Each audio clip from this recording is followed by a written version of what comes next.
Okay, Yes, great. we can.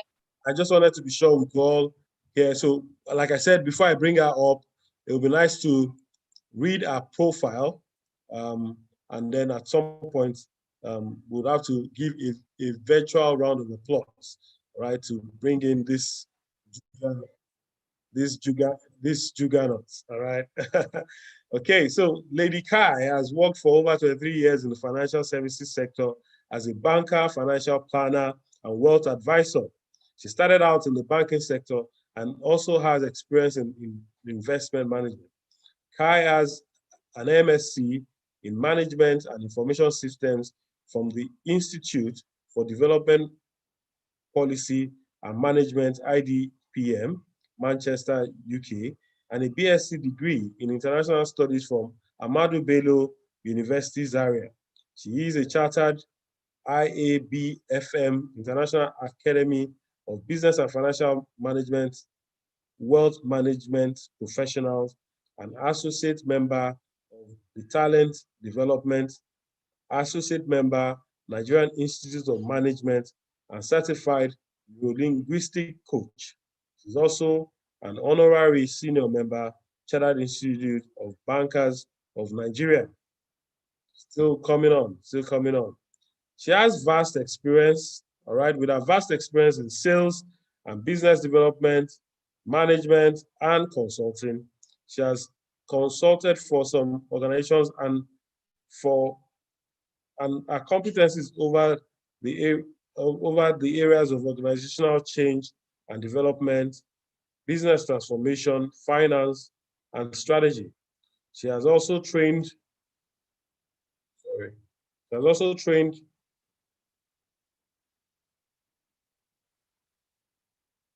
apologies. She has also trained on subjects such as entrepreneurship, human resource management, personal effectiveness, staff motivation, leadership, customer relations, marketing, business administration, teamwork, career development, sales management.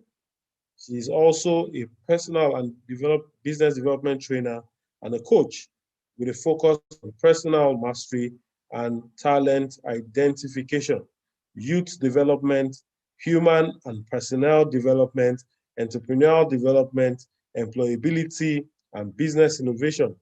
Kai has worked and volunteered for charities in the United Kingdom and Nigeria in view of her passion for mentoring individuals, and that every person allows themselves to maximize purpose and potential in fulfilling their destinies, supporting community development and initiating change at all levels. She founded the Core Development Initiative and the Core Academy. The Core Development Initiative is a platform that focuses on youth development, employability, and entrepreneurship. The Core Academy, on the other hand, is an employability school that provides hard and soft skills certification programs. It trains, tests, and certifies skills in career and enterprise development. Ladies and gentlemen, with a rousing virtual applause, please welcome the guest speaker for today, Lady Kai Oga. Hello, Kai. How are you? Can you please turn on your camera? Yes. Yes. Taiwo, give me a minute to turn on my camera because Okay. I'm actually interested. I didn't want to scare you. I'm on transit, but in this day of digital, a lot of things happen. But Yes, I'm yes. somehow trying to get to a stable destination. But you will hear me and we'll have a lot of fun. But so, good evening, everyone, and thank you so much for having me. In a bit, you're going to see a very clear version, and I'll put on the camera and everything. But I'll get us engaged before then, right? And you see why even in reinventing ourselves, we should, just try to adapt and, get all of it out and get going. So it's all part of reinvention. So Correct. that was my own little break today. I was so sure that I would be at a different destination. Somehow I'm just it's still in transit, but we'll get to part of the problem. Great, great, great. Okay, so you guys understand, against all odds, we always find a way. And that's what reinvention is. When there's a wall, you either break through the wall just so that you experience, okay, break. so need to break the ice, right? Yes. Right. Yes, we always find a way, Taiwo. I think it's one of the things that we must learn in reinventing ourselves, that we should always find a way. There has to always be a way. Whether you're thinking of your healthcare or weight loss or your financial journey, or you're just trying to get ahead in every area. And I had many of the conversations, right? When I first joined, I heard Madam Ketiwe speaking about, some of the decisions and things she wants to do. And I guess in the course of this conversation. Yeah, definitely. You just went, okay, so do I start with the question now, Lady Kai? Or should we, okay, let's give her some time. Let's go on with expectations. So what would you guys, so let's take a different approach. Yes, that's what we'll do. So guys, raise up your hand. Can you tell us what your expectations are from this session? So just so that she can listen in, and then she's probably also able to aptly address some of these issues. So expectations. Today we're going to be talking about personal finance, and she's going to be detailing reinvention strategies for personal finance. So yeah.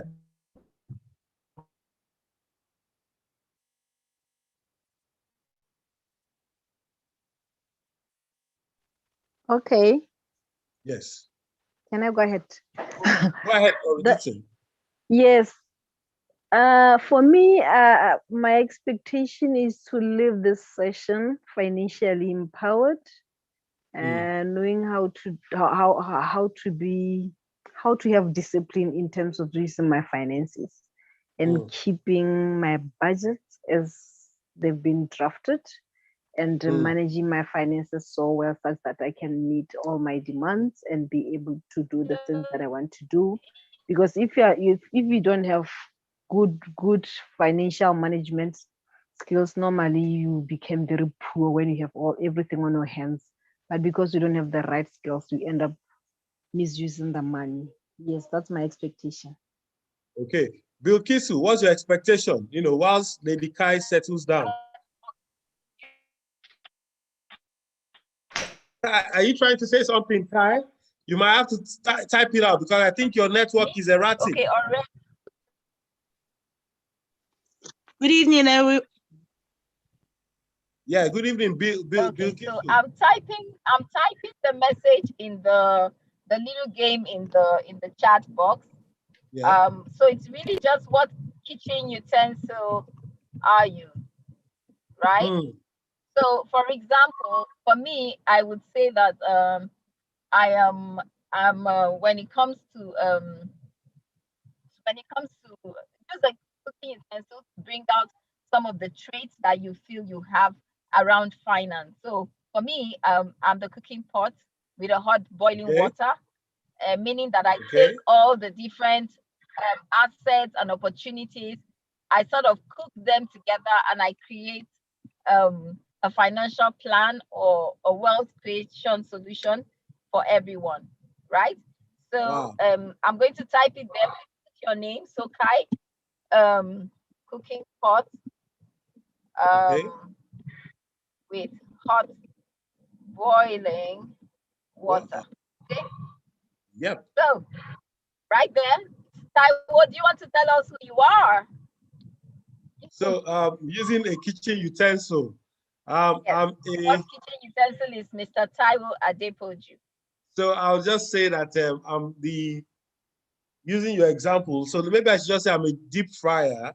So let me, I'll type it out. So yes, everyone type it in the chat room. Can everyone do the same? What kind of chicken? Everyone do the same. Everyone do the same. So we kind of review it and tell us why. Actually, I didn't type the why, but you're an oven kitty way.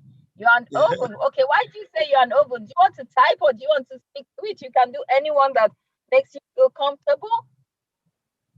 Okay. Why are you an oven? I think I'm an oven because I try by all means to put anything that would generate some income. I put it in practice. I don't care what it is, whether it's a cake, whether it's meat, whether it's what, as long as I can try to generate some income. All the resources. So Ketule breaks out all the resources and she creates life out of, you know, the resources that she has, the raw materials, if you will. Perfect. Absolutely good. Who else wants to go next? Ah, the cup. Game Motibi says he's the cup. Yame. Interesting. Yeah. I'd like to know how that works. Okay. Game, you want to share? Yes, why you the cup? I'm the cup because I pour the analogy of the cup. I use it to put water in and drink it. So that's how currently I feel with money.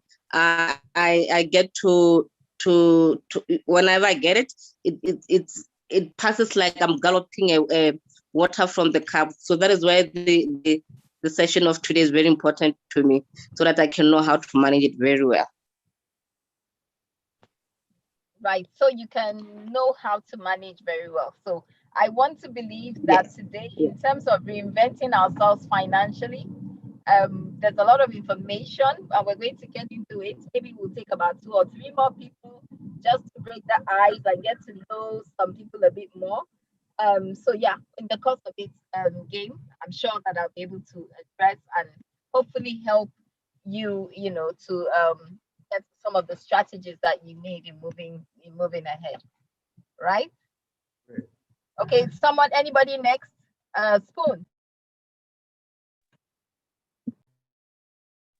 Bilkisu, why do you say you're a spoon? Okay, Bilkisu says, I know I keep dishing out, especially to others, and hardly keep for myself. Yes, absolutely. Taiwo, there's a problem with that strategy. I need help staying disciplined, saying no, and not feeling guilty about it. Yes, I'm going to show you how, when you do the budgeting, what to do about this. Just remind me, hopefully I don't miss it when we get into the actual discussion.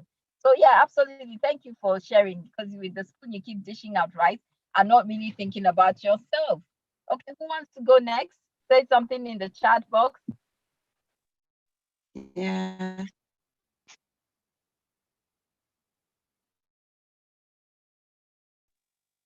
Okay, hello. Hello, good evening, everyone. Can I go ahead? Hello, go ahead, please. Go ahead, Francisca.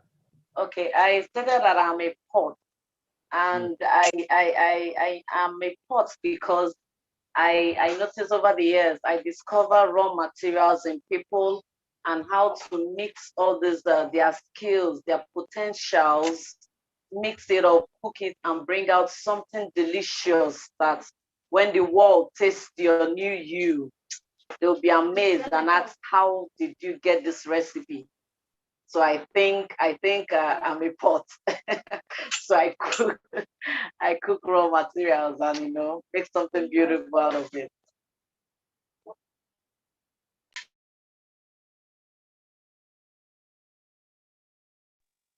Can I go ahead? Hello. Please go ahead, or did say go ahead. I think I am 2 utensils. I am a pot.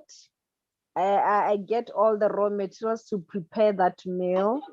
And after that, I give it out to other people. I feel so bad when somebody's lacking and I know that I have enough in my pocket. So right now, currently, as I'm speaking, a lot of people are owing me huge sums of money. They came with a lot of stories. Some have challenges, some have got problems, but when it's time for them to pay back, they fail to do that. And at times I just give up and just to say, God, if you are going to allow this to happen, it's okay, you'll open another door for me. So I am both a pot and a spoon. Help me. So I didn't quite hear you already say. I didn't quite hear you. Can you hear me now? I think I'm I'm trying to hear you combined. now. Yes, I am both with a pot and a spoon. I get all the raw materials and move around to get enough so that I can cook the best meal that I can share with my family. But at the same time, after having that precious meal, I normally dish out to everyone who is in need. I can't say no, like somebody said there. When people are liking and I see that I have enough in my pocket, I normally give them or I borrow them. But when it's time for them to pay back, they normally fail to do that. And I don't have the skills to follow them up so that they can end up giving back my money. As I'm currently speaking, people are owing me a lot of money, but they're failing to bring it back. And I don't have the right skills to tell them, I need that money. So I need help for that. Absolutely, my dear. Alright, so there's nothing wrong with it's good to give, it's good to support people, it's good to give, it's good to give out and share and just support people and all of that. But there's always a good strategy and a good plan. It's important that you put it in perspective in terms of how you put yourself out there. And so it's good to give, but you need to also put that into context around planning and putting a strategy. And we'll put all that conversation in place. Okay. So for everyone who didn't speak, that we'll look at it at point just so that we can go ahead. I think it's a lot of stuff. We'll see if I can share my screen because it's always just interesting. Host, can you enable me to share, please? Yes. Yeah. Can share. Please go ahead. You have the right to share.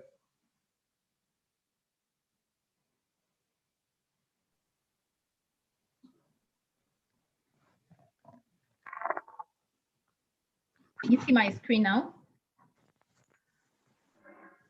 Can you see my screen? Absolutely. Yes. Sure. Yes. We can see you. Okay, good. And you can see me as well now, right? Hello. Yep. Okay, sorry about the reinventing surprise that I got today. Okay, so quickly, let's move to it. Reinventing your financial journey. I call it your finance reinventing because every time it's about different aspects like your health, I was saying earlier, education, getting a better career. And I like what Mr. Adepoju is trying to do and what he has done with the book, in terms of helping people to reinvent themselves, right? I think it's absolutely profound. It's a good idea, but I'll make a lot of connections with what you must have said. So I want you to start by actually thinking, I'm sure maybe a few people having read the bio would have expected me to come straight to it and say to you, oh, these are the strategies, this is how to plan, this is how to invest and all of that. But I also have a personal development background and I try to bring it in every time or once I have the opportunity to speak to people about finance or money or wealth creation. I want to start by saying that there are actually some small foxes that spoil the vine. It's very interesting to know that we need to do with the very small stuff. Like I was saying to Mr. Taiwo when we spoke about planning this out, that as individuals planning our journey, it will surprise you to actually know that there are several things that impact your financial journey. And so I'm going to show you a bit of example so you know what I'm saying. So sometimes, in fact, many times, the internal state, like somebody said, that they like to give. So they give out, they're the spoon and they give out. And unfortunately, sometimes they don't get maybe in return or people even owe you in the process. And then at the end of the day, you're not even moving on with your own plans. That's actually also a problem because it has to be a balance. So at the end of the day, your internal state, and I'll speak about that. So your internal state, who you are, your personality, your behavior, your character, who you have evolved over time actually has a lot to play in how you create wealth, how you manage your financial position, and how you grow in wealth as well. We'll be having that. So basically, I'm saying to start with the small foxes that spoil the vine. And what are they? Interesting. This was, so this my little young friend is saying that you guys have been studying reinventing yourself. You've studied values. You've looked at what it means to take some rest, mindsets, being intentional, setting goals, time management, discipline, financial balance, which is what we're doing today. But there's also freedom and impact, there's decision making. All this come together. You cannot separate, right? You cannot separate the point around the fact that all of these concepts are important. And that's why I said the internal state is so critical. It's very important, and it affects how you create wealth or otherwise. Okay, so I'll tell you a story about this gentleman and see, right? His name is well, I'll tell you his story and then we'll get to other details about him. So he was very wealthy. He lived out of Europe, specifically in Germany, and he was very wealthy. His wealth placed him as one of the top 3 at the time, right? And the market didn't go quite well, so there was a little market disruption, and there was an issue. He took a bet in some companies, and unfortunately, it didn't go quite well. So he had quite a lot of money in billions. So he lost just a small portion of it, a few percentage of it. Unfortunately, there was a problem because he felt completely discouraged and all of that. What would you think this guy did? So he wrote a suicide note and he walked in front of a speeding train and he killed himself.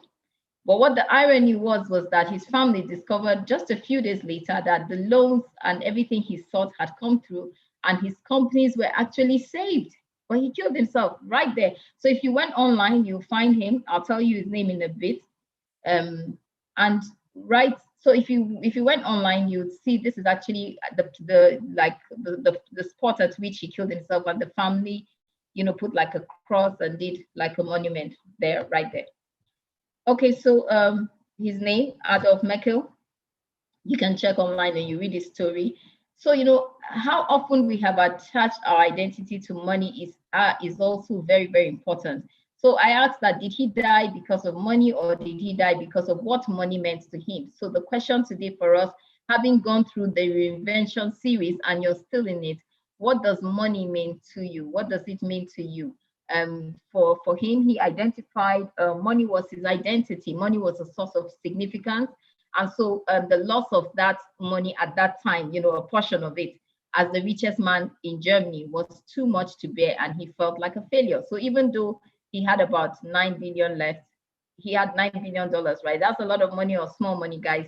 And at the end of the day, he still went under the train and allowed the train to ride on him. And that was how he died. Very, very sad. But again, I said to you that your internal state is so key.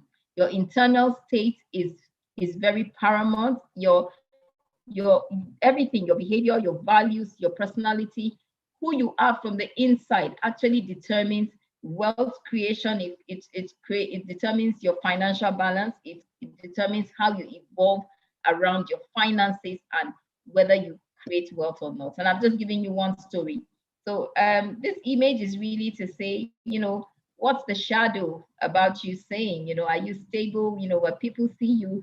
So I'm speaking out of Abuja, Nigeria. And in our country, I can give you a few examples. There tends to be something I see such of a pattern where it's easy for people to sort of connect with, the external is very, very significant. So people dress up a lot, there's a lot of parties and a lot of Owambes and events and all, but when you look to the content of it, so it's possible for people to be shadowing. So just check that, right? Your internal state is very important.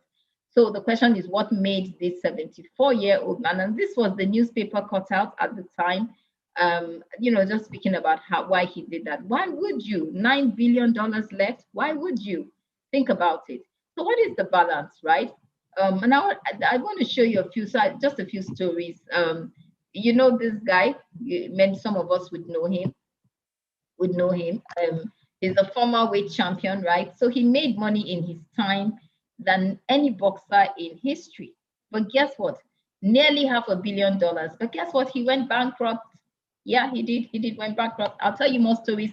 Floyd Money Mayweather, for those who are into sports or wrestling, they would be able to connect. He fought his way up from hard scrabble, just really humble beginnings. And reportedly, he spent recklessly carrying a backpack of 1 million in cash. Yes, $1 million in cash. He had it in his backpack, like his backpack, right? Moving around with that much cash. You know what he said? Just in case, I need to make an emergency donation to Louis Vuitton or someone. Like, seriously, I'll tell you more stories. And this particular story is someone I know. Like, I know I now know the son of this person because he's late now. He was a very senior pilot in the Nigerian Navy in our country, and he made so much money, was comfortable. But currently, his son is a bricklayer. He died without a plan. He didn't have a plan. He was a Nigerian Navy, like a captain. He was flying one of the planes a few years ago, about 20 years or 30 years ago. So his son was a toddler. Now this son is a bricklayer because there was no plan. So in his death, relatives and a few family members went around, took what the father had, and there was nothing, no structure left. So and this particular one, I have an animation, but it's someone I know I can speak about. A senator who was a two-time senator in our government, I knew and I worked very closely with. He was selling houses to survive months after he steps down from his tenure. How bad can it get? And the story goes on and on. I have relatives, aunties who, after retirement, they're worried about where monies will come from. Meanwhile, when I was growing up, these were big time girls, mind you, people who had made a lot of impact in their time, right? I mean, they were just, they were very comfortable, in quotes, what we call comfort. But what happens after 60 if you don't define what comfort is, right?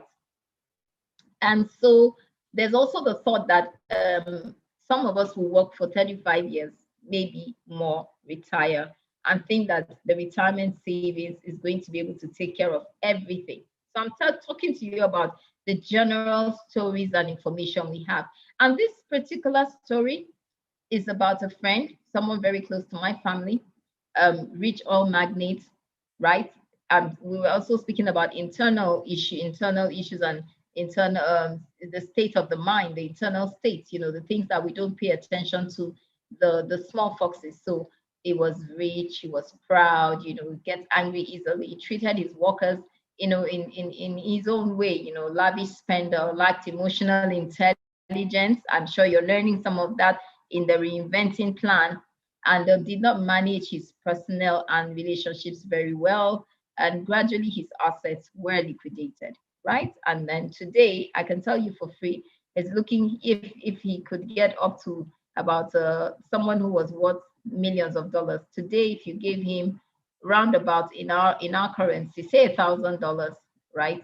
He'll be very happy. In fact, he'll be asking you to help him out. There was no structure because internally he was proud, he was angry. So he put a lot of pressure on his staff, didn't respect people, no emotional intelligence. Today, the company he set up, all the workers had left and everything went under. Very sad. And there are some people also, like they have so much money, they own big businesses, but in the end, and didn't have a good plan to manage the funds, and they ended up with some financial stress, right? The question is, how did I get here? I heard some of the stories. Someone owing me, I'm owing people, I don't have a structure, I have this property, I have this, what do I do with it? What exactly do I do? So, you're feeling like this heavy elephant, and your real question is, how did I get into this mess?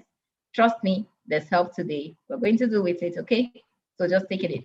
Take it easy, take a deep breath, I've sort of done the heavier part of it. So we're moving gradually. And I think there's good news.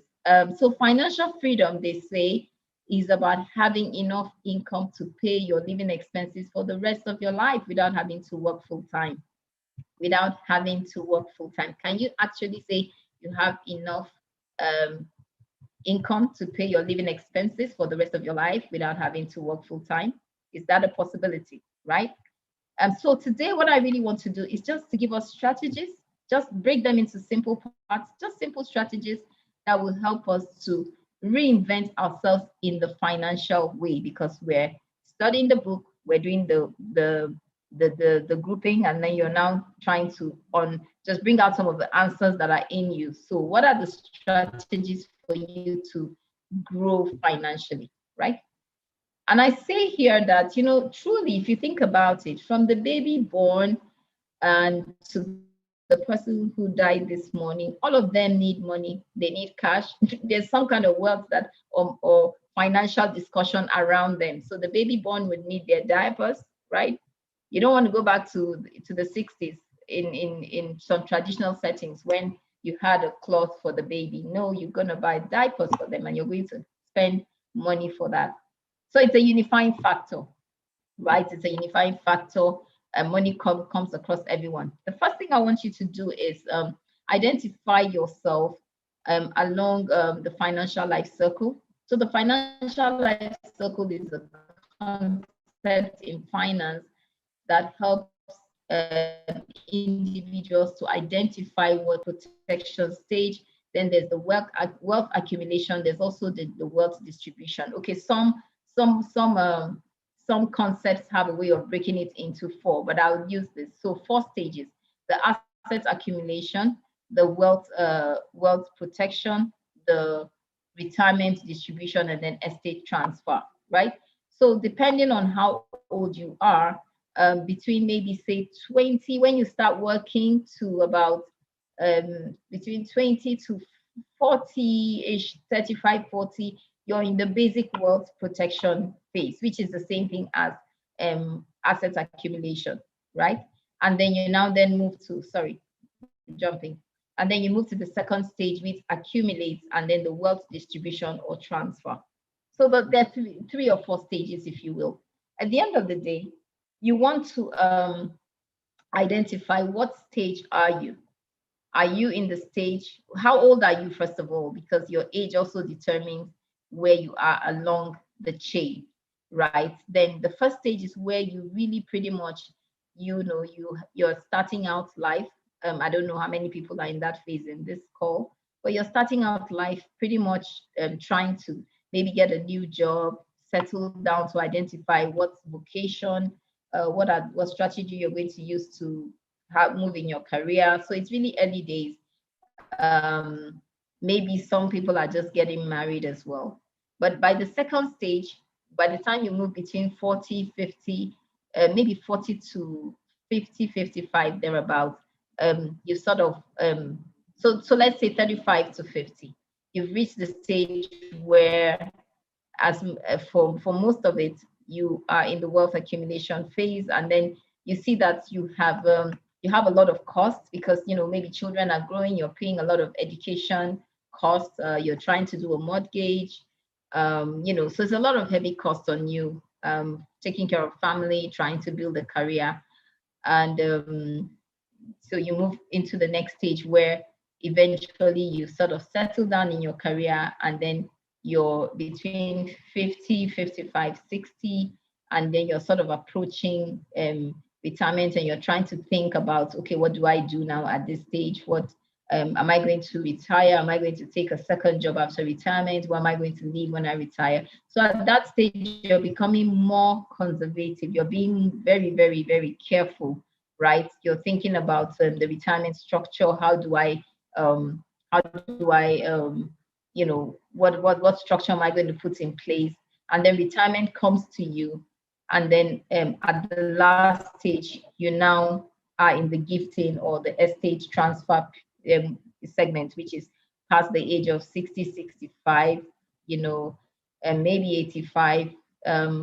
If you live long and you're still, you need to keep taking care of yourself because you've passed that age. But mainly at that point, you're thinking, okay, I may go now. Anytime from now, you want to put a proper structure, so you have to be able to identify yourself within the different stages. So first is the early part where, you've probably just started working so you start the early part up to maybe say 25 years, up to 35. Like I said, you're thinking education, you have a bank account, credit card. maybe not much budgeting, but you may have some cash flow, and you may be exposed to some cash, extra cash, so you are able to put aside money. And then the savings, maybe you're between 25, I would say 35 for many Africans, you know, and it depends on, again, the country where you are. But then you start to think about savings, your first home, and looking at employer benefits, protection, like I said, children. There's a lot of heavy cost between that age up to 45. And then the accumulation stage, which is 45 to 60 or 65, depending on when the retirement is in your country. So that you probably want, some people are thinking of a second home. Maybe you want to have a home where you can rent out for rental income, and then you have your investments, maybe inheritance, you know, from a parent or family, and then you have your savings. And then the last stage is really where you leave the legacy. You're thinking of planning, lifestyle needs, you're thinking of your health, like I mentioned. I'll move quickly. So very importantly, ask yourself the question, the 10-year question. If you, and I like to ask people this question when I teach, and this is the soft part of the angle, the financial angle for me. So if you are 35 years today, in 10 years, once you're alive, you will be, sorry, you'll be you'll be 45 in 10 years if you're 35 today. So if you're on this call today and you're 45, and it's 2031, you're going to be, how old would you be? Someone chat me up so I know that I'm not speaking to myself. How old would you be in 10 years if you were 45 today? Is anybody chatting? You'll be 55. Me, right? Let me see. So 55, okay.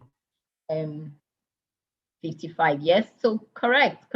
What that means is, I want to ask you, what plan do you have for the years ahead? What plan are you? What plans do you have?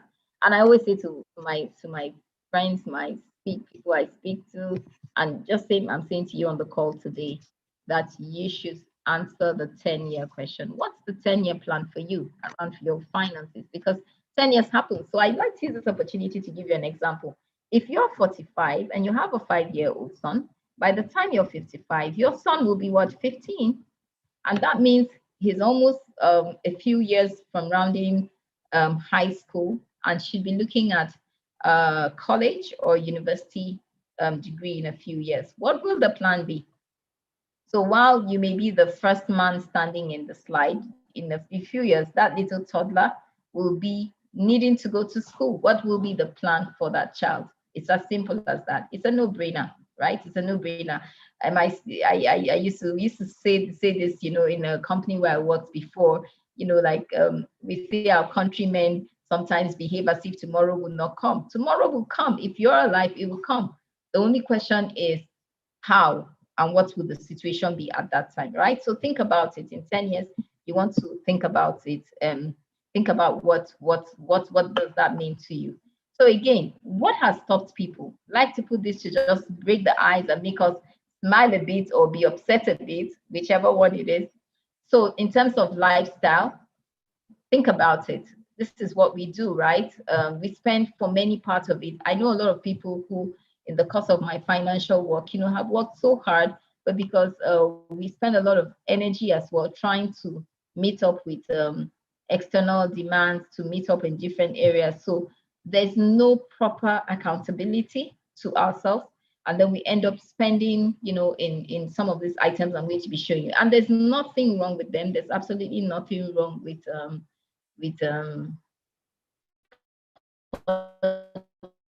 chasing your items and trying to look good, but by create a balance, okay? So you see, this is what some of my friends get up to, and a few years later, I'm hearing, oh, you know, panicking. I'm now, you know, in my 40s or 50s, and you know, I need to start thinking about the future. I'm a single mom. You know, I have this child. What do I do? Because the earlier years were not paid attention to. So again, what are you doing today? Remember the 10-year question, right? That would help you in the next 10 years. So let me quickly also say this. there is no place for guilt. I don't want anybody feeling guilty. When I teach in Nigeria here, that when you wake up, it's your morning. So the fact that you're getting this information today is a good time. The only problem would be that after having heard me today, you don't take specific steps or strategies or action plans actually to change the trajectory. But once you decide today that I'm going to change it and I'm going to take an action step, then absolutely you're on the good track. Okay, it's just to empower us and to help us get better, right? So some of the things we spend money on, thousands, sometimes it goes to a few thousands of dollars, right? The women in this group know what I'm saying. Yeah, they want to, you would be able to see some realities in what I'm saying.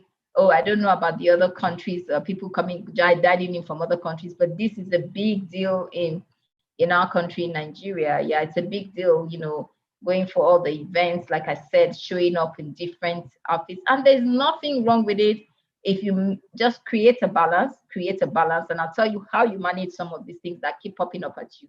Okay, sometimes in our homes as well, even with our groceries, we just spend, we buy without even taking it into context. And I'm not saying be stingy, I'm just saying to identify where the loophole has been, some of these items as well. And I'll just go quickly. You know them, right? I just put them here to break the ice.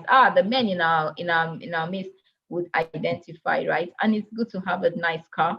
But I've seen people who drive a nice car, don't have a good home, are living in rented apartments, and they struggle over time. When the car parks up or there's an accident, it's a problem. And not everything I'm saying to you today is what I've experienced, right? Over the 20 plus years of doing this work. I've seen it firsthand. I used to have someone I know when I was working, and this was his story. And at the end of the day, he ran out of getting contracts and he had to start selling his cars. He could barely live. He didn't have any real assets. And I'm going to talk about assets down the line, okay? So those are some of the things we're saying. And it's good to also take a vacation, to go and rest if that's what it is, but absolutely, how much are you spending? And do you want to put it into context and look at, just be sure that you've created the balance. So in the end, are we creating leaking buckets?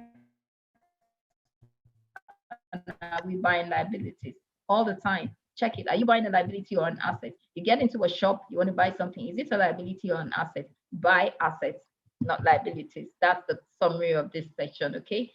Taiwo, should I stop there for a bit and then take a breather? So if anybody has a question to ask or something, so we make it more of a conversation. Okay, but I think you want me to continue, then no, please. I think you should just continue, and then I just can't wait. Right. Okay. So. Okay. Cool. Thank you, Taiwo, and I hope our guests will stay with me. Okay. So cool. I just also put the story about us, how in our country you can do the assessment for your own country for those people that are dialing from outside in different locations. The average household debt to income ratio is absolutely shocking. It's more than 70%. By nature, we're just not good at saving, not to mention investing. So we don't even save. Sometimes like in the work that I do, people say, Mrs. Kai, you're just so interesting. You come around with all these stories about investing, but same people who are not investing, ask me a few months or 1 year down the line. You don't want to hear their stories. Their kids can't go to school. I've seen people spend so much. Kids can't go to school. Kids are thrown out of school. And yet people are, when they have a little money, they go back to living, in a very, what do you call the word? Anyway, you know what I'm trying to say, living high up there. Okay, let's move on. And also the pension funds and cash investments may not be enough. Like I think I mentioned this earlier, to sustain your desired standard of living during retirement. You need to think about this. How do you want to retire? How? What is the how? Because many times we don't think about how. We think magic or miracles are going to happen. They happen, but I don't know if they happen every day, like when you're even careless, because some of these things are things that are within our control. So think about retirement and having your pension, even when you have that, what is it going to be sustainable? How much is it going to be for you when you retire? Okay, so I put something out here to just help us think, where everything I've said, where does it come from? So from the time you're young, your minds have been brainwashed and you're programmed to think a certain way. And one form of brainwashing is that we just always feel that I'll be okay, I'll be fine, I'll be fine. And I said this earlier on, tomorrow actually never comes. So we just never, tomorrow just doesn't come, right? So meaning that there's always next, I'll do it tomorrow, I'll save tomorrow, I'll plan tomorrow. When I get the next money, oh, I'll save.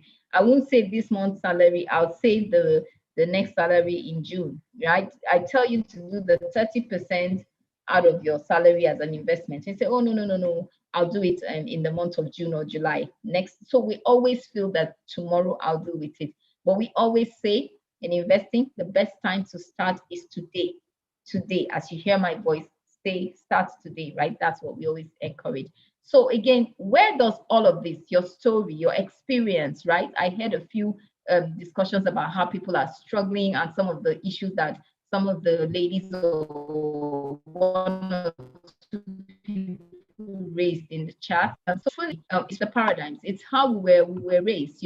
From when you were young, the kind of environment you were raised, and the attitude of the people around. So I tell you a quick story here. I have a friend who, for like 15 years, I've been saying, plan, save, and invest. And she was like, oh no, women. So she comes from the northern part of the country, and in the northern part of the country, chances are that, and the men sort of had, so she saw her dad doing a lot of the financial stuff. Her mom was just a stay-at-home mom. And she pretty much, everything she needed, she went to that. So in her psychology, in her that only the men provided. So for her as an adult, it's difficult. She has money, it goes away. There's no planning, no investing whatsoever.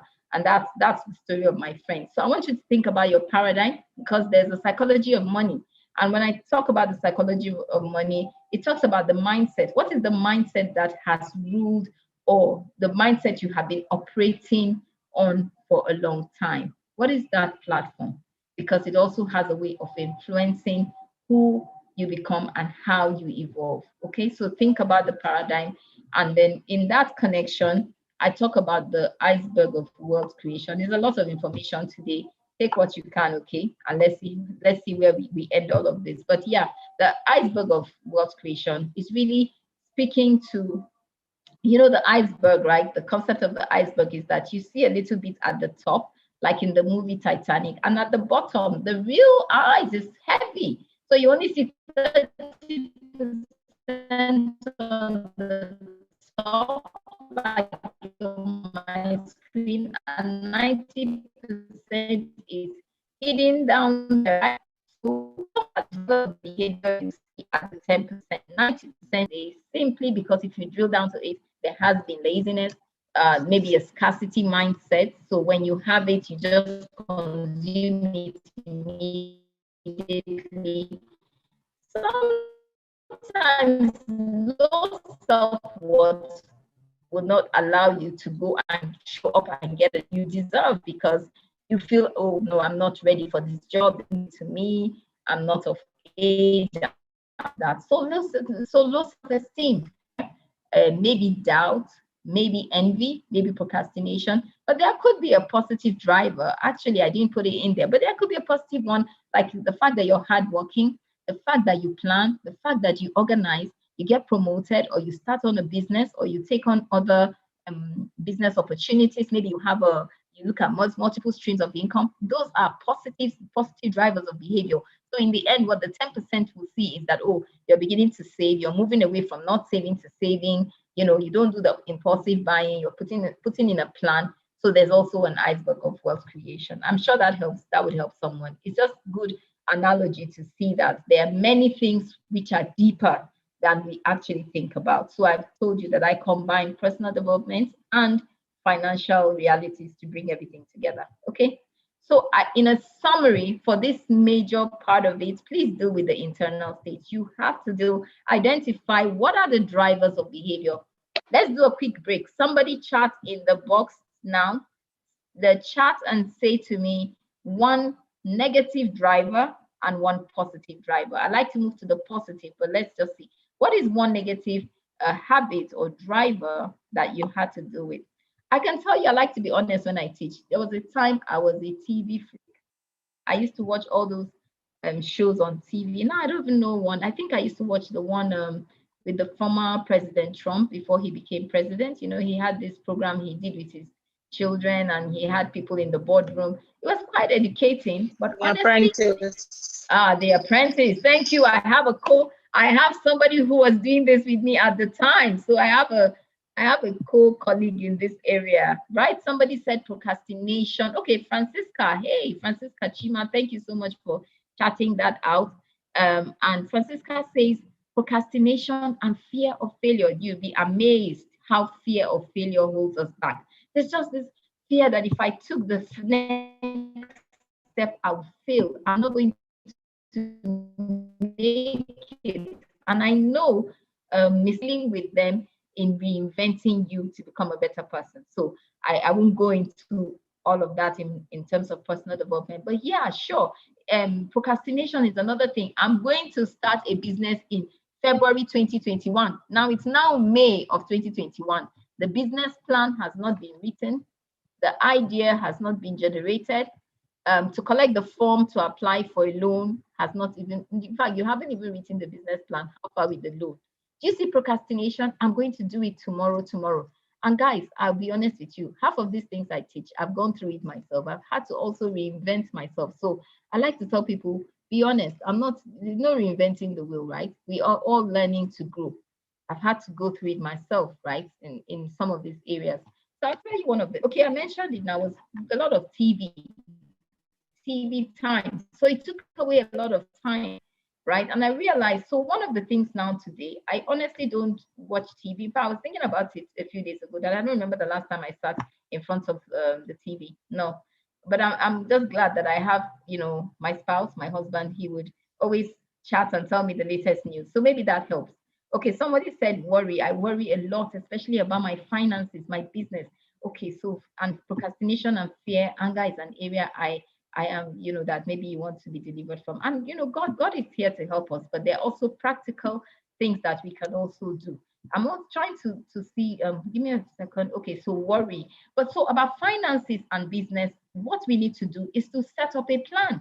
There's a solution. You have come to the place of help, and we'll be able to do that. Okay, thank you guys for chatting. So we can move so that, you know, because I said it's a whole lot. So deal with the internal states. Please deal with the internal states. We need to deal with it so we can move on, and as much as possible, you know, take charge of our lives and move in the right direction. Okay, so strategies for financial reinvention. Okay, so I want to look at another area. It will amaze you guys that your personality and investment style go together. So if, for example, let me just go straight to it. So I'm not trying. What your investing style says about you. And I'm going to take this right out of my notes and just read them. So the money monks, they tend to think that less is better because money corrupts.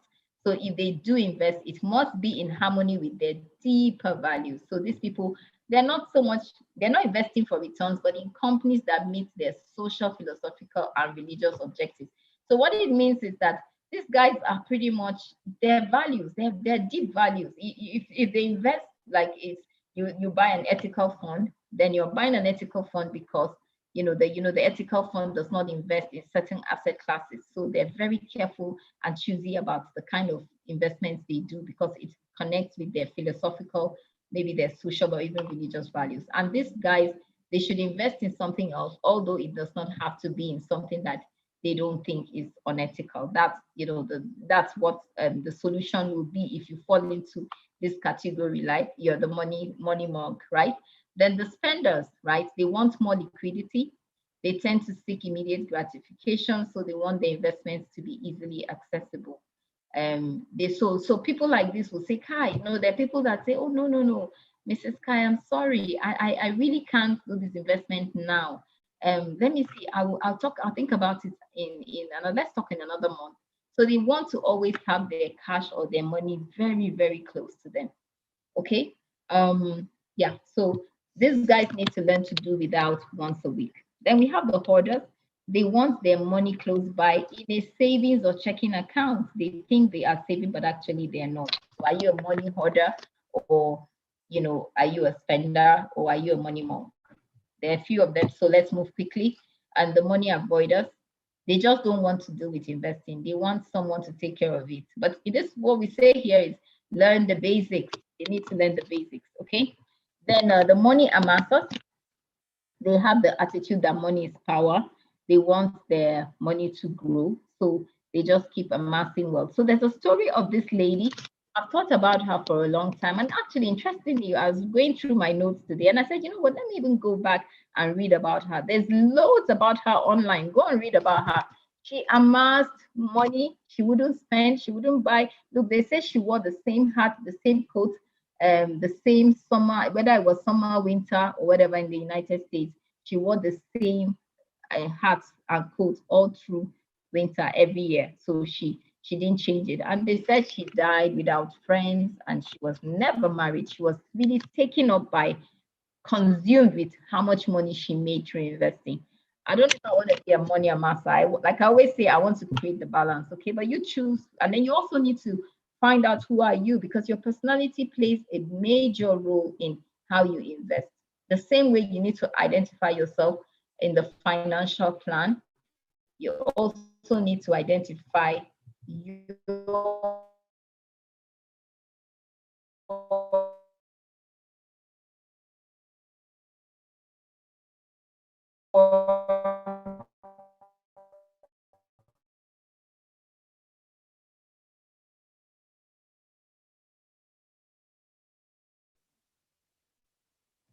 Whoa, okay.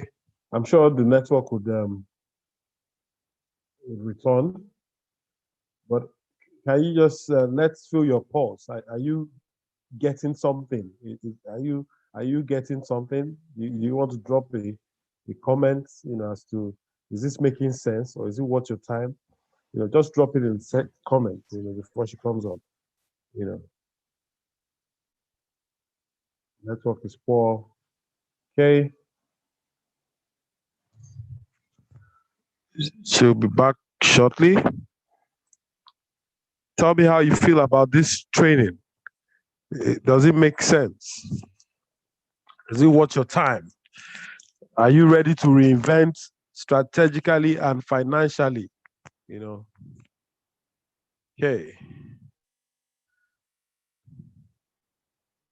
Kai, please unmute yourself. Okay, I Yes. went off for a bit. I don't even know what happened right there. We'll go back to it. Going back into the screen now. Right? Yes, please. Seeing my screen? Absolutely. Showing on well. Okay, cool. So we're talking about, sorry about that break, risk avoiders. They say the risk avoiders now are more likely to be women, and they tend to be afraid that they'll make mistakes. And I'm speaking to, I see a lot of women on our call today. Please don't be afraid of taking a chance, because sometimes you take a chance, you lose it, sometimes you make it. Life is not too, and because you're speaking about reinventing, don't be too tight and say, oh, I'm not going to ever do this. You just never know. What I say to people is speak to a financial advisor, call up, your friends, go to an office that is registered and regulated by the government of your country, right? Like in Nigeria, we have the Securities and Exchange Commissions, and we also have the CBN. We have different regulatory bodies that are looking at what investment companies and banks are doing. You need to speak to an advisor, and as much as possible, be guided, because they're certified. They go through all sorts of academic qualifications and they have the skills and competencies to manage your money. But by all means, ensure that it is a platform that is regulated. So speak to them. Don't be afraid in terms of reinventing yourself with your financial opportunities, and don't be afraid to take risk, to take some level of risk, again, depending on your risk appetite, depending on your age, depending on your outlook. Some of those factors come into play. Then we have overspenders. Some of them try to fill the void. So there are people who fill the void by driving this heavy thing, So some people just use them. I was speaking to a friend of mine today, and she actually narrated it well. She said, we have a lot of nicely dressed up royals, but inside they're bleeding. And it's true. I've seen a lot of people like that, overspending to cover some innate, there's a hole that is bleeding, that there's a need to fill. So there's a tendency to fill life with material things but doing that does not fill in the void. Shopping does not make overspenders feel loved. Again, I know that Mr. Taiwo has taken the time to create value in terms of what he's teaching and creating the right balance. That's why my first slide spoke about some of the things you should have learned, and the encouragement is to ensure you create balance in terms of your values, your competencies, your skills, your talents, your gifts, what you do, what job you do, what business you're doing, and all of that. So wealthy people speaks about wealthy people, those who got their wealth by the sweat of their own brow, and then in the modest homes, or some people tend to drive those big cars. So just knowing the fact that whether you have money, does it affect your self-esteem?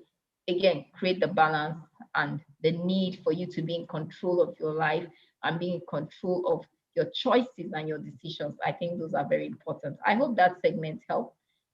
So next, I'm going to share with you 3 things that I think are very paramount in terms of when you consider putting your creating your own wealth journey: your security, the comfort, and wealth. These are 3 factors that you must define for you.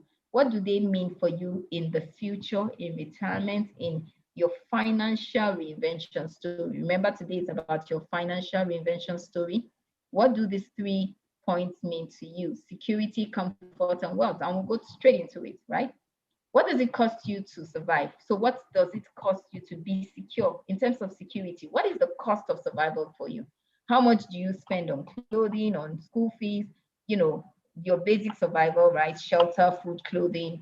What does it take you to survive, right? What is the actual cost? What is the relationship between your salary and your income, or your income and survival? What is the relationship? If you earn $1,000 today, is that all you need to survive? Or do you need 2,000? Do you need 10,000 to survive in a month in dollars? Because I have, guests dialing in from different places, right? You don't know how the money will come, but you have to think about it. So there's an understanding that poor people never consider the possibilities beyond their reach, and hence they keep being poor. So opportunity is always outside of your area of comfort. So what more do you want your life to be? Where do you want to live? Where would you want to travel to in terms of comfort now? What would it cost you to live that way? Because some people, I say to people, some of my friends will say, oh, you drive so hard, you push a lot, you're doing a lot of stuff. I said, well, you define what comfort is to you. I have some friends, they're stay-at-home moms, they're just fine. It's fine.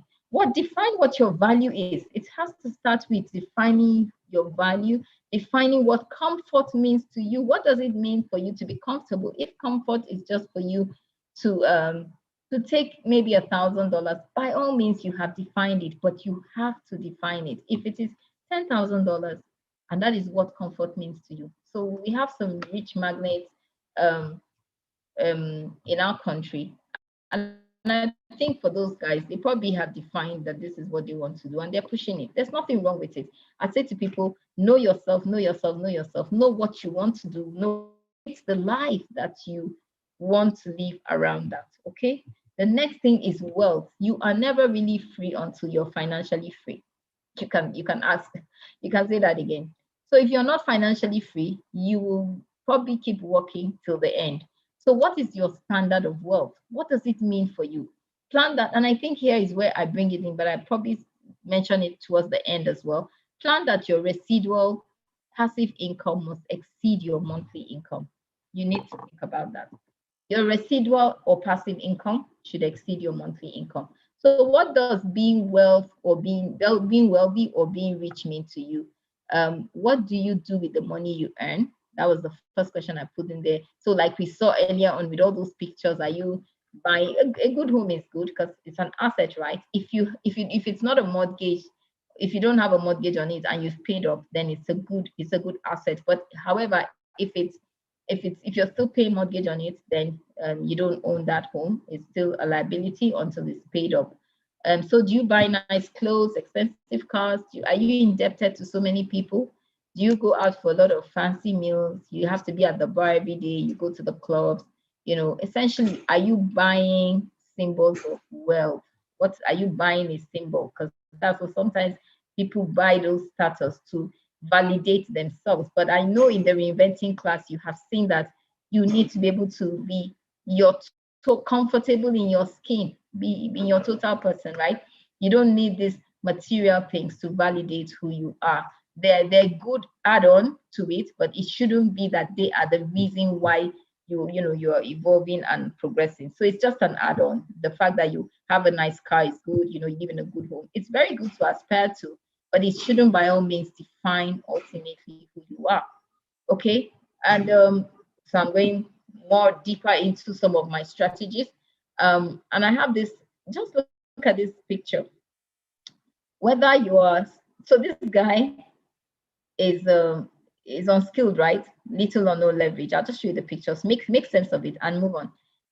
Again, these boys are unskilled, right? We see them in many of our countries, especially in developing economies or countries. You see them, these young ones are working. They're unskilled, so they're doing the same thing.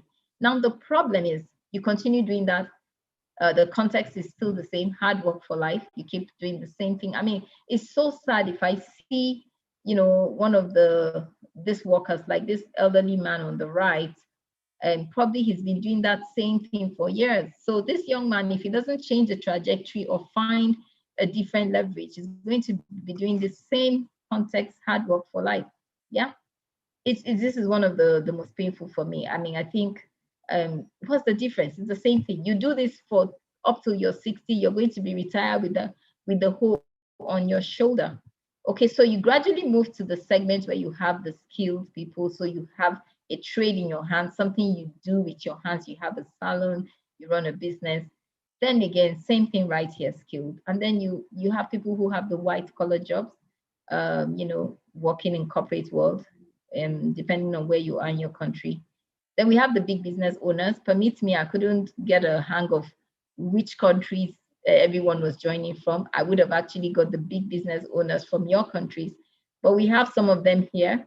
And I have, because we're speaking about money, I thought to dig deep, and I got the investor himself. This guy is inspired a lot of people by his story around investing and making money. But guess what? The serious part of it is this: how it works in real life, guys. There's nothing wrong with any of the categories, but look at this slide very well. It's exactly how people evolve. What is your leverage?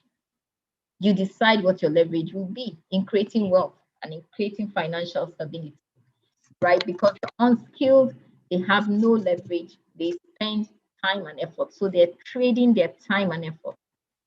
The skilled people, what they use is their skill, and then their merchandise is their craft, their time, and their effort. The employed people, what their leverage is knowledge. So the more knowledge you get, especially that's why I said go to a company that is recognized, regulated, has certified people that would help you trade their time and effort to show you how to manage your investments. Then you have specialists who use their specialized knowledge, time and effort, again, that's their merchandise. And then the business owners, you know what these guys do? They take other people's money, other people's time, other people's resources, and they create products and services and bring it back to the same people to buy.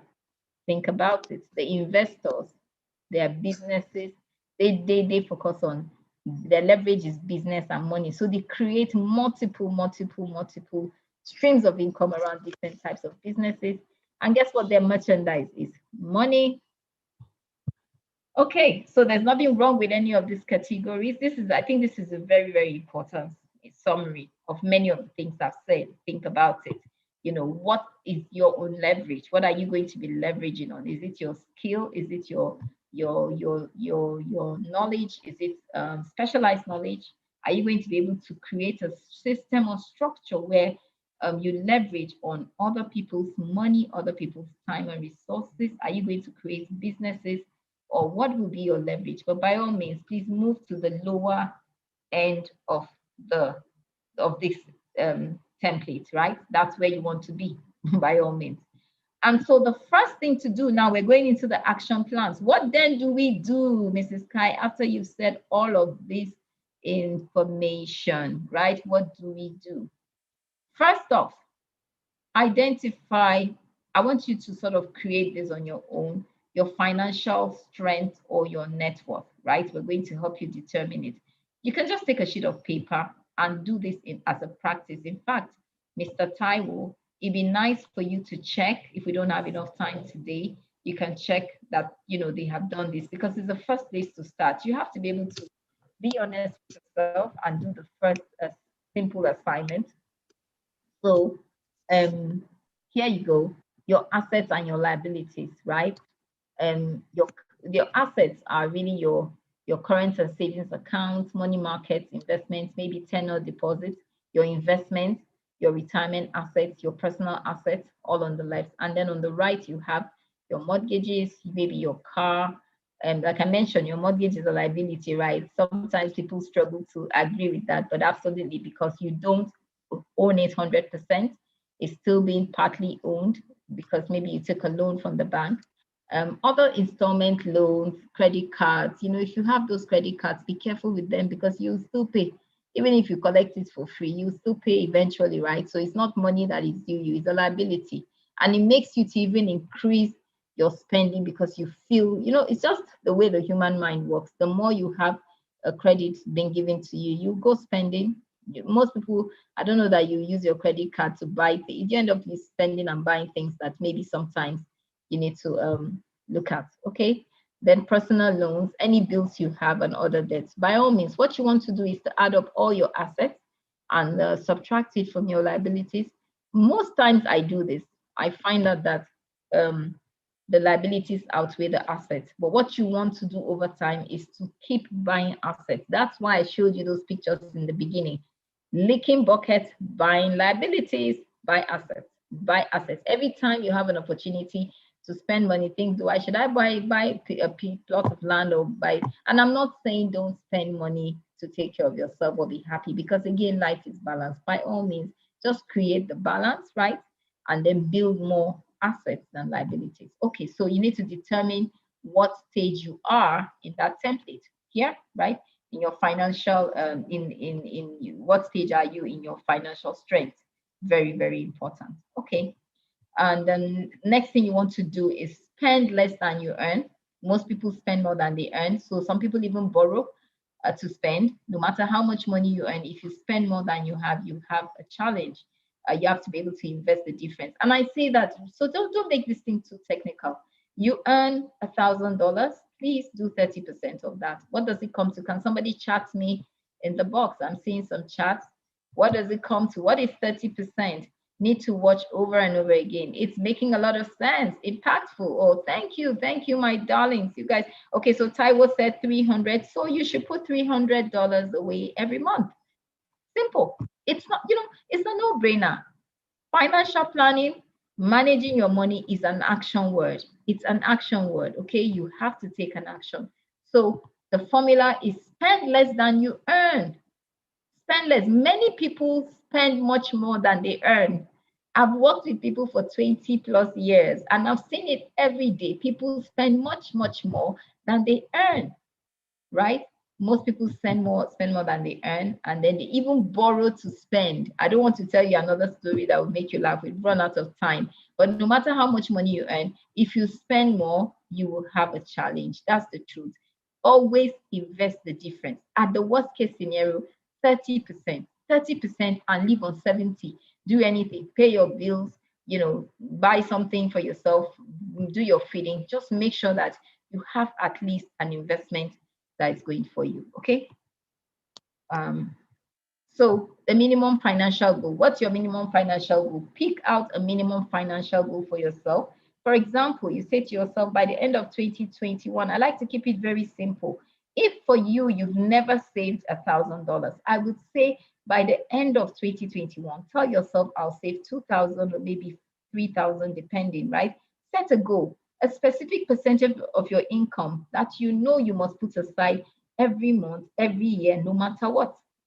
So ideal, like I said, is 30%. In our country, many people tend to say, oh, I have to do my tithe, I have to give an offering. For the Muslims, you want to do like what they call a zakat, a sadaqah, right? Fine. So 10%, you do that. And then you can live. So if you're earning 100, and this was in Naira, this particular slide I did for some set of people, it was in Naira. So you do a 30%. So that's 30,000 Naira. And then at the end of the day, you do your 10K, your 10,000 for your tithe or your zakat, and then you can live on your 55. It is possible. It is possible. Remember when you were not even earning that money, you still lived and nothing happened to you. More strategies. Your mind is a giant. Use your mind as a resource. The Napoleon Hill said, whatever the mind of man can conceive and believe, it will achieve. Your mind is your number one resource. Many reasons why, like we did the chat earlier on, we were talking about the spoon, the pot. We just need to create. Your mind is the number one powerhouse you have. And all you need to do is to take a sheet of paper, a blank sheet of paper, sit quiet. When you wake up in the morning, don't pick your phone. Do that assignment tomorrow, Mr. Taiwo. Get up, pick your phone and sit quiet for 30 minutes. It will amaze you the amount of information and wealth of knowledge that will come. If you will, take a book and read. In fact, take the Reinventing book and read it again. Read one page again. An idea will drop on you. An idea for business will drop on you. That's just the way the world is, the mind is. But what happens is that social media and the phones and the distractions of this world have taken us away from what really matters, because the answers are all inside of us. Does that make sense? All the answers are all inside of us. Absolutely, right? Mr. Taiwo, have you heard? Okay, I don't know. Okay, is this Aramide Adepoju? That must be Mrs. Taiwo, right? She's saying, Mr. Taiwo, have you heard? Okay, we'll get to that secret in a bit. Okay, so whatever the mind can conceive, it can achieve. Now, the same iceberg concept, the conscious brain, right, is about 5 or 10%. Your subconscious brain is 95. Use your brain to think. Use your brain to think. Get into the deeper inner resources of your brain. Another leverage you have is your uniqueness, the fact that you're different, right? How do you know, the best you, nobody can beat you at being your original. What can you do? What do you bring to the table? Because there's a lot of resources that you have that you haven't tapped into it. And those things as well would impact how you evolve and how you become. So the next one I want to mention is time. Many of us don't manage time. I mentioned for me, then when I was watching those movies, I wish I could get back that time that I dashed Donald Trump in his movies. But anyway, spare time. What do you do with your spare time? Check it, especially for people who are around the age of 25 to 30, 35. Watch your youthful time. You can do so much without knowing it. Then set up your goal. You want to go to university, you want to build that house, you want to start a family, you want to go back to school. Please be clear, because it is your goals that motivate you to be focused on what the plan is. Your goals motivate you to say, okay, I'm going to set up a plan. I'm going to actually start investing. I'm going to speak to a financial advisor. And I like Stephen Covey. I love him. I've read him so much over the years. Begin with the end in mind is one of his habits. And he says, and our question is, what would you like to see in the end? It's pretty much like the question I asked you about how old are you and how old would you be in 10 years? So what is your 5-year, 10-year, 20-year plan? For example, do you need to have an education plan for your child? I said to you, in our country, Nigerians behave as if tomorrow will not come. Tomorrow does come. And I say to some of my friends, if you're not even alive in 10 years, that child will go to school. The question is, how will they go to school, right? They're going to go. So you determine whether you want them to go in a good way or in a not so good way. It's all your decision, right? Of course, as much as possible, read. And you know what happens when you read? Like you're reading the Reinventing book, you're actually advertising for yourself. MTN and Glow and all the companies that advertise, they advertise for themselves. Why do you think you see a green logo and you remember it the next day and then you want to go and buy the phone or take advantage of the product? Because they're advertising. So you also, when you read, you're advertising for yourself. I can't even go into this. I know you've covered it in your Reinventing class. Planning is another leverage. You have to plan. The fact that you walk into the office of a financial advisor or a wealth planner and say to them, I would like to set up an education plan. They say to you, okay, you can start with with maybe $10 or $100 or $20, for example, and you start to add that into your investment. You set up a plan right there. The problem is, without planning, you're not taking advantage. There's no leverage for you. People who plan always have a leverage. You can't beat that. You have to put planning as part of what you do. Okay. And I'm going to skip this. Okay. So talk about the leverage of building skills, getting capacity, competencies. I think Mr. Taiwo would have covered most of it in some of it. So let me not be too much. But taking action is another leverage. What action are you going to take today, having heard me speak? Are you going to allow our actually close to 1.5 hours so far go wasted without taking an action? Because if you learn anything and in 24 hours, 48 hours, I think, you don't take an action plan, all the knowledge is gone. All of it goes out of the window. I heard someone saying to go back to the link of the class from maybe yesterday or something, and then go through it and check what was done and all of that. That's learning. That's taking an action to go back and listen again, right? If you don't take an action, taking actions, going back to the investment company and saying, please set up a direct debit for me so that every month I know that the 30% leaves my account once I'm paid. That is an action plan. Okay, so what action are you going to take? Is it a business plan you need to rewrite? Is it that you're going to have to cut off buying or spending extra? What is the action plan you're going to take? And this one, the top of it is not showing, but you can read Albert Einstein. I just love this quote, but he actually did say it, right? I do a research on it and you'll find compound interest, he says, is the eighth wonder of the world. He who understands it earns it, and he who doesn't pays for it. You know, the simple compound interest we learned when we were in our preschool, primary school days. Yeah. What does it tell you? That you put 1 naira today, tomorrow you keep putting the 1 naira. So let's do a simple math. You put $100 every month for 12 months. What do you have? What do you have? Chat. We're almost coming to the end of it. We're almost there, right? Okay. $100 every month times 12. Where are my students? Ha ha ha. Yeah, Joanna Agu. Hello, Joanna. So it's $1,200, right?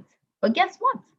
That's not what you have in investments, because there are returns on your investments, right? So if you invested this money at 10% or 5%, you're going to calculate it on 5, and then you move that 1,002 plus your interest earned to year 2. Now you compound this money for 10 years. You'll be shocked and amazed what you get. That's compound interest right there. It's one of the biggest leverages. People don't know about it. So people who even invest come and disrupt the process of investing. You break your investment and say, oh, the returns didn't return much this year, and you pull it out. No. You have to be patient with investing as well and allow your money to ride on. Okay. So there's a leverage of compound interest, and you want to be able to take advantage of that. Let's see now, what else do we have? I'm gonna have to stop here. I think there's a lot. So I talked about passive income and active income as well. This slide were just really stories of people, but let me quickly round up here and speak about assets, buying assets. So it doesn't look like I didn't give you the full information. You can buy cash, you can have your assets in cash or cash equivalents. Right, these are low risk, like mutual funds, low return, so if you put your money in a savings account today, your return is pretty much very small. But if you went to buy an investment payment coupon, an interest payment coupon, so a coupon that pays you interest, or a fixed income debt instrument, for example, this would be a debt instrument. So you buy a fixed income instrument, so because you bought it maybe at 6% or 5%. Right there, you've already bought, you have already invested into an asset class. Then you can also buy equities, shares, the dividends are paid to you. You can take ownership to a private or public company. Yeah. And then there are also alternative assets, people who invest in commodities. A friend of mine was speaking to me over the weekend about how she wanted to go into some agriculture commodities, agricultural commodities. Some people invest in arts, real estate, right? So those are alternative investments. But by all means, remember that you should be buying assets. And we can take the conversation offline if you need more information on this. Ultimately, here's what I just did was to show you what kinds of, so depending on what stage you found yourself in the life circle, what kinds of products, you should be looking at.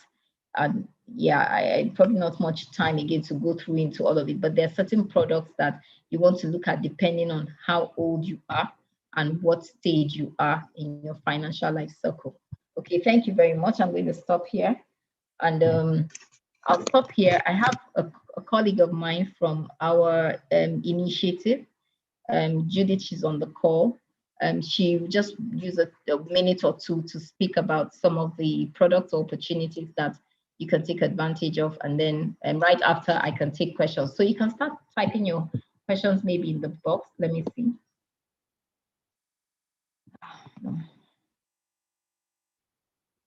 Judith? Judith? Yes. Okay, I'm here.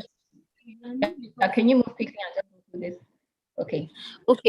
Okay, thank you. So we'll talk about some of the products that we You have just 5 minutes. Go very quickly. I know the night has been spent, right? Thank you. Okay, that's fine. So we'll look at our first product, which is the personal development manual. And basically what this entails is that we take you on a journey of self-discovery. We help you get to that point of knowing yourself, knowing your strengths, knowing areas of improvement, knowing how you can manage yourself from within, right? So that's it about the personal development manual. The second product we have is the entrepreneurship development manual, and this focuses on helping you to start a business. It's so when you go through the journey of understanding yourself, then you can use your uniqueness and your strengths to be able to start a business. So I'm on the second manual right now. So after knowing yourself, you will be able to use your strengths to start a business in an area where you can thrive. Then our third product is the financial literacy manual, and it takes you on the journey of understanding your money blueprint, your relationship with money, and how you can better manage your finance.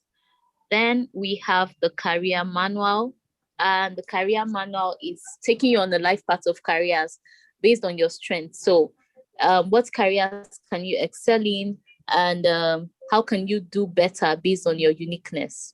So that is it about our manuals. Then we also have what we call our personality and strength finder package. Here we take you through a series of tests to be able to know your strengths, know your uniqueness, because the truth is that we will always struggle if we do not know the areas where, if we do not know our strengths, we'll always struggle.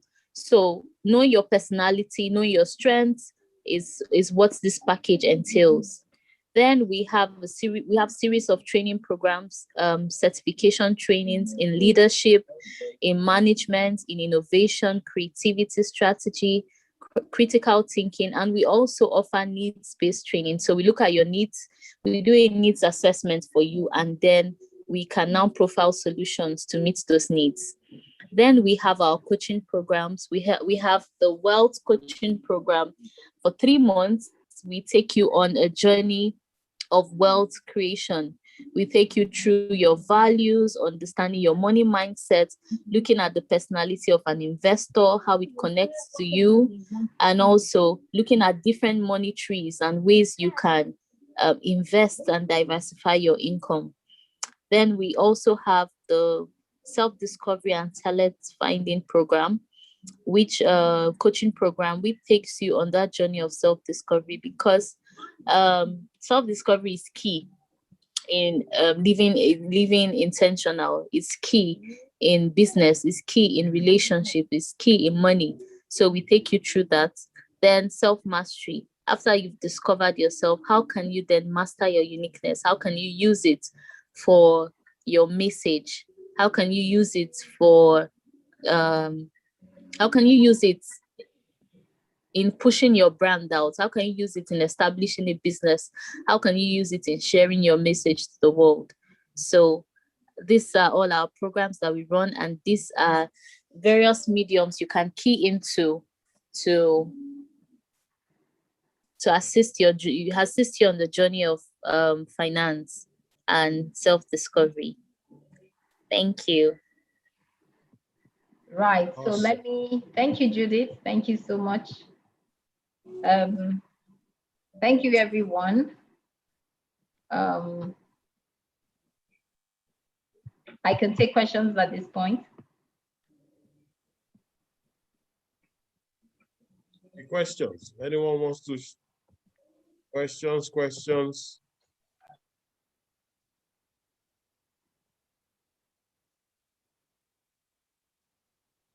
Okay, can we have questions, please? Questions, please. Taiwo, was that such a boring session that nobody wants to ask me a question? I don't think so.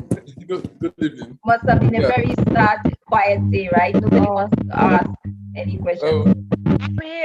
Hello. Good evening. Good evening, Shobo. Kayode, yes. Thank you so much for this session. It's one of my best.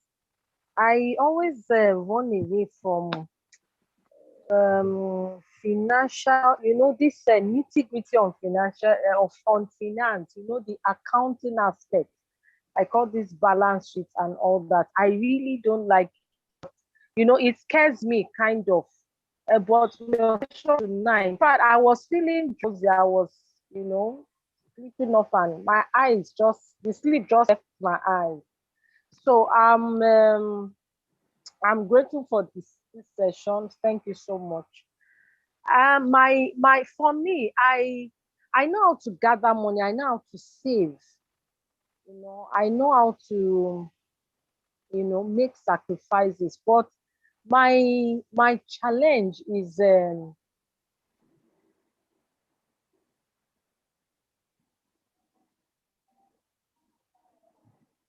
Okay, I think she's having some network issues. Can we have any other person that wants to say something? Time. Okay. Yes, Hello. Franklin.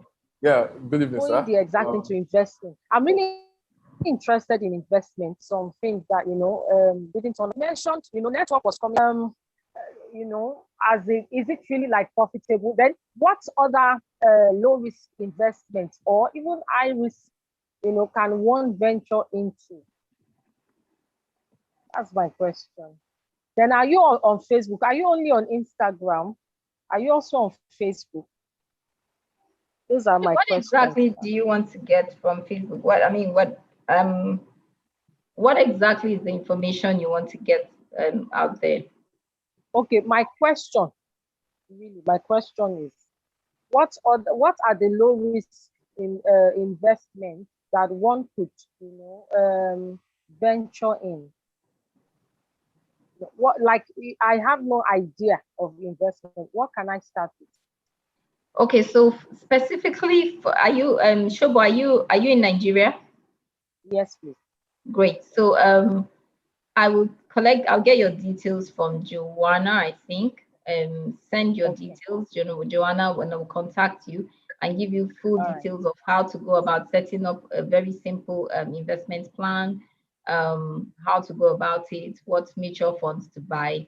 It will take a bit of a personal conversation, because then start digging into your profile, your time, how long you want to invest for, what are your preferences, and several factors, like I mentioned, that goes into it. So I'll have somebody call you tomorrow, if that is okay. Once I have your number, and that can be done for you. Thank you. Okay. Thank you very much. Okay, so Franklin. Right. Good evening. Thank you so much, Ma, for this session. Trust me, this is one that I've been waiting for, because I'll say 3 days ago, I actually requested for my bank statement since January, and my mouth has been open till now. So, so it's really something that I've been wanting to learn. And the session where you actually shared this formula, where you said two things majorly. You said spend less than you earn, and it's ideal to invest 30% of your income, right? So these are two very key things that I am actually taking out of this session right now. And yeah, like you said, implement within the next 48 hours, right? I am actually going to make sure that I put everything to practice. Thank you so much for this session. I actually don't have any question now because I'm still trying to process my head around the whole thing. And if there's a recording, I'll still watch it again and still put down some things and get to myself and all. Thank you so much. Thank you so much. Okay, thank you. Thank you so much, Franklin and Taiwo. A lot of people are asking for additional information. I suggest you get the financial literacy manual.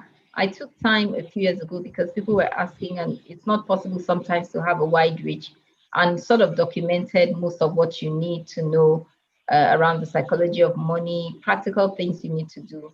And I think it will help. So reach out to Judith and Joanna, who coordinated this. I think she can give you the contact for Judith, and then you can get copies of the book if you live in Nigeria, that is. But otherwise, she'll be able to tell you how to get across to people who are not located here. Thank you. Okay, Thank you so much. Kai, do you have online copies? Do you have Yes, copies we do. Yes, we do. So can Judith also share possibly the link now? Yes, she can. And Judith, can you hear us? Find a way to connect with Joanna and send the link on the chat and all of that. Yes, I can hear. I can hear you. Okay. Hi, good evening. Questions, guys. Any more questions? Secondly, in the global world now, with the current pandemic, a lot of online businesses like trading and staking are going on. What is your take about that? Who's asking this? How do we get? Okay, so Judith Benga wants the manual. Speak to him about that. Sorry, I'm trying to get the other question from the chat. Okay, Bami Raymond. Okay. So there's a question. That's a different question. I'm missing it then. There was another one. Okay. There's a Fentolua, you have a question? All right. Yes, so, Fentolua, you have and we want to leave here in the next 6 minutes, right? Quickly. Okay, thank you very much. Thank you, Mr. Taiwan. Thank you, Mrs. Oga. I think this is one of the longest sessions we've had, and it has to do with money. I just want to say that right now I have my Excel screen on, and I'm doing the maths immediately to see how I'm spending my income. Because it does really make sense. I was one of the advocates to have a financial session, and I'm happy that you came up and you're giving us this nugget to begin to take action to have a financial free life, to be financially free. So thank you very much. Hey, so is the Thank doing you that so gets, much. Yeah, sorry, Kai, is the doing that gets the job done. You have the numbers there, and I can tell you. You see, when I promised that I was going to bring this wonderful lady, first I knew that she was going to start to shake some tables. But beyond shaking tables is that you now must arrange your table, okay? And very key things have been said. Yes, you have to. Key things have been said. Deal with it, and it's the doing that gets that job done. So please, there are a few people on this call. You've been asking me about it. I said, I'm not a financial expert. All right, I'm still learning the ropes. And when it comes to personal transformation and okay, you want to do your strengths, but please key in with all that she has said. Today, I told her that whilst we're having a conversation, I had to even dig into some of the materials I had bought. Don't get into that mood of even getting the materials because someone says I want manual. When you get the manual, please open it and read. Okay, it's not everybody that will be reading page by page. Open it and read. All right, and that's going to be the greatest deliverance you can ever get. Nobody needs to lay hands on you. I'm telling you, some of the things you guys pray about, the answers are right there in your right inside you, right inside you, right inside of you. Sure. Right inside you. Okay, Great. So there are two, Taiwo, there are two questions in the chat, so okay. People don't feel I'm kind of ignoring. I'm not. Somebody spoke about extended family. How do you manage communal? Let me tell you one story. I think that was I'm not sure who is asking that question, but I'll make you laugh in a quick one. So somebody would call my sister, my brother, my cousins, same person, same period, around the same week, and collect the same amount of money. Yes, and then we found out later one cousin or relation did that. The same money, he collected it like 10 times. What I say to people around this communal living, the fact that, you know, we're Africans, there's a lot of a tendency for people to depend on you. The economy is not doing so well, so people may be out of jobs. So sometimes they want to leverage on one or two people that have the economic power in the family. Always have a budget. So something I missed out, I don't know why, but it normally comes after your net worth, right? The assets and the liability. Very important is you must have a budget. Spend your money on paper. Take a sheet of paper and write out everything you use your money to do. Itemize it. What are the items you use? 1, 2, 3. I'm going to buy gas, 10,000. I'm going to put fuel. I'm going to do my DSTV. I'm going to, you know, pay for children's biscuits. I need to make my hair done. Maybe you're doing it, maybe a braid every month. Write a budget for yourself. Then write a budget for the family. Very, very important.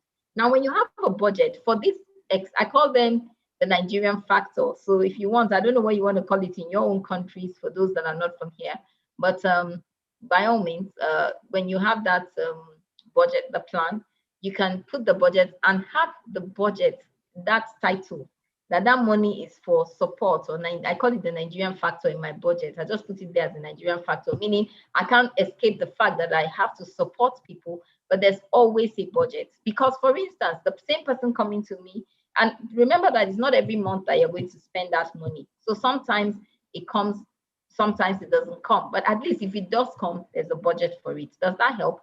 The other question is around the global world and the global economy. People are a lot of online businesses like trading. Yeah, why not? You know, so I would say to tell you something, the world is becoming digital. Whether you like it or not, you have to be able to position yourself and take advantage of the platforms that are going on. So it's where the world is today. Today, many businesses, in fact, a few days ago, my husband was saying to me, one of the biggest stores that I like in the UK, they're closing up. Why? Because they've been a traditional platform where you have to walk in and buy stuff. So today I was saying to somebody, why can't they transform into an online store? Because they used to be physical. So you have to be able to think, are you positioning your business to take advantage of your own business? If you're a business person, what online platform are you exposing your business to? Can people buy from you traditionally and also buy from you in a digital method, in a digital manner, right? So people should be able to get access to you online. If you're selling products, how can you, with the click of your card or your phone, buy a solution and they deliver it to your house, right? If you're selling a service, can people take advantage of that service using digital platforms? I would say that where we have seen the world come with the pandemic, it looks like where we're going to be seeing a lot of it in the future. So the earlier businesses position themselves to take advantage of the digital and the changing story, the global change that we're seeing. I think that will position us for more, right? Okay. Wow. We have so I see I will not disclose his rank, but I see I'll call him Mr. Raymond. He's logging in from Turkey. Wow, it's good to have you on this call. He's a naval officer, and I'm glad that you used the naval officer example. So I'm sure he's going to take a cue from that effectively. And he says, thank you for the well-articulated answer. Nice presentation. Great, great, great. Okay. What is the action plan Mr. Raymond is taking from the... No, I have to hand over Mr. Raymond to you. What is the action plan? You know, when you say... Okay, let him say. Okay, Mr. Raymond said, fine. I know Mr. Peter also wants to, I don't want to call titles and ranks, please. I saw you on mute. You have a question? Well, not a question per se, just to appreciate the insights and the guidance and the presentation generally. I could relate with everything she said about that impulsive buying, but I just wanted to add that making the decision and sticking to it and doing the 30% and taking all those things she has taught us or shared with us today also requires discipline, which I spoke about the other day, remember? Exactly. So everything ties up together. You need discipline to save, to stick to that decision, to, you know, cut down on those things that are impulsive buying, those things that you just do out of planning or out of budget. So I just wanted to appreciate her because it took me a lot of discipline to cut back on those extra budgetary expenses that I didn't need. And I had to just tell myself that, look, you need to do this or not do this. And for this reason or for that reason. So thank you very much, Coach. And I'll be reaching out to you soon. Great. And that's Colonel Elayo. Great. Okay, Took us on discipline, you know, as to how to be disciplined, you know, from various perspectives. And everybody, in fact, that was another session that you just took us on another journey, you know, and it was a true deliverance session. Almost like today now, you have delivered people from the financial shackles. But you know, what's funny, Taiwo, the fact that you can discipline yourself. Discipline has a lot, it affects your character, your behavior, how you coordinate yourself, how you package yourself. So many of the things we're seeing in our world today is actually coming from a lot of the attributes or factors around indiscipline. So I think it's very, very important. Thank you for that angle. And I see people who have been disciplined in their lives, and I see how financially now they've created a very stable environment. So that's very true. Awesome. Well, thank you. Great. Yeah. So as part of discipline also, you know, beyond, so we have a challenge going on. It starts tomorrow, having to lose 10 kg. So we just dropped a link now. If you want to lose 10 kg over the next 40 days, that's the link to follow. We have like seasoned coaches ready to take you on another journey. If you're not mentally sound and, you know, physically fit, I can bet you also be sloppy when it comes to your finances, because it's just going to reflect how sloppy you are. You know, so guys, latching on this. Kai, you've said a whole lot of things. Thank God your contact details are there. Just can you give us like a closing statement? Then I want everybody to just unmute and just start to say thank you and just say, look, we love you. I know how you guys do it now, but Kai, just a closing statement and just please give my people discount. You know, please. Okay, so I will. So maybe what we'll do before I do the closing statement, speaking about discounts, I think if you want to take this journey further, we have a wealth coaching program that runs for 3 months and it's more detailed. I trust you. We deal with the soft, very, you know, I didn't even go into depth of it. We deal with the nitty-gritties, the base, and then we build up. And then, so it's a whole journey around healing towards your financial journeys. Because most times what happens is that people jump to just the investment part, like I said, but without dealing with the base of it, right? So it's a whole work. So, but if you want to go through that, you can chat in the box and Judith will contact you. Judith is online, she spoke earlier on, or maybe even contact Joanna. If you want the materials, you can also put your name there and let's know. And for anybody that comes, there'll be a discount for it as well. Just mention Reinvent. Just say Reinvent. Reinvent, yes. Just mention Reinvent and then your details. So, but if you just send the chat so we know that you're interested, then we can know how many people interested. Okay, Judith, please take note of the people that have said they're interested. We'll look at the show. A few people mentioned. Yes, sure. Okay, Abiodun Killer, are you interested, or you are saying thank you? Abiodun. There was somebody, I think Pete, I'm not sure if Peter wanted, a few people asked earlier on. Don't worry, we'll get him across. He's interested. Okay. Okay, so closing statements. I was just checking on the chart. For closing statements, honestly, just take action. Guys, I've said everything today. This has been 2 hours of being on this call. I think about it sometimes. I think it's just the love for teaching and just coaching and helping people get better. There's nothing else would make me more proud than you take an action step towards your investment journey. You need to invest. For those of you that don't have a financial plan, please reach out.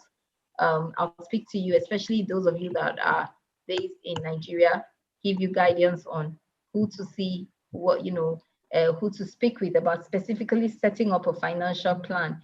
You need to plan your financial state. You need to reinvent yourself. You need to reinvent your life towards finances. It's not a spiritual matter. It's an action point. It's a doing word. It's a doing word. It's an action point. And I've said a whole lot today. So Taiwo, let me not say too much again, because I can actually teach from now till midnight. But let me go. Let me go, right? They can reach me for any more information. Please get the materials. We use them to support the girls at the, we have some girls that we support in our foundation, and that's where most of the funds go to. So buy the books, because you're also blessing a life and helping some young girls. Thank you so much. Great, great. Awesome. So can you please just begin to unmute and just say something lovely? Thank you, Kai. Thank you so much. Thank you so much. Tonight's session has been wow. Honestly, yeah. Thank you so much, Mas. Thank you so very much for this session. Thank you so Thank much. you so much. Thank you, It's Mr. time for Adepoju. action. It's time for order and discipline. I feel like crying. I'm like, seriously. Who was that? Who said you feel like crying? Oh, okay, Tiwe. I'm here already from Botswana. Already from Botswana. Botswana. Oh, how do we get the books to those guys in Botswana? And we have their emails as well, so we can get follow up with the books for them. Part of the problem. Yes, we will submit. Thank you. Oh, wow. Okay, so I didn't hear everybody's voice, so please, you need to say thank you. Mr. Kawa, thank you so much. You are so amazing. You are amazing. May God bless you abundantly and keep you for us. Amen. Thank you so much. Thank you very much. Don't forget, I'm your next of kin. So when you're writing your Peter, I'm your own next of kin. I'm your next of kin with Taiwo's kin, next of kin. It was a pleasure being here. Always great to. I can't thank you enough, Thank you, Kai. Because you're just an amazing woman. The first time we met, I said we're going to be doing great things. And I think we broke the jinx. I know Africa is waiting for us. And I'm sure that somehow, no matter how small, we'll start to break this in and break into those countries small by small. So please accept our gratitude. I'm sure everyone that has shown interest will be committed, to following through, knowing that, we're also not a charity now. We cannot also not bring someone of this caliber come and help us, return our lives and our finances and not pay back to her. Okay, so please feel free to reach out to her. Like I keep saying, I'm just a platform, allowing people to harness the best, to make them the best, and also ensure that they can claim an extraordinary life. So today you have clarity, you have learned something, you have aligned your budget and even your priorities. You have something to introduce, and you can now monitor and manage your finances. On this note, I'd like to say, guys, have a wonderful evening and see you tomorrow, 6 a.m. This one, there's no, in fact, we're going to now bring out some, tomorrow is day 19. Wow, God. Okay, so I look forward to seeing you all, and please get every other person that wasn't here to tune in and go and watch the replay. It's amazing. To God be all